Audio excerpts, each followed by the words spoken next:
How to change password on Instagram if you forgot. Hello everyone. In this video, I will show you how to change password on Instagram if you forgot. Firstly, open Instagram from your app's menu. After providing username, tap on Forgot Password. Then provide username or email here. Now tap on Find Account. After this, an email will be sent to you having the link. So go to your Gmail. From primary inbox, open the mail having the link. Now select Reset your password.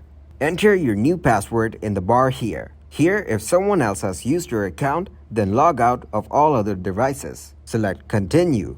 Also tap on Save Info. This will redirect you to your account feed. Thank you guys for watching this video. Hope you got some value. Make sure to like the video and subscribe to the channel to get notified for new videos. See you in the next one.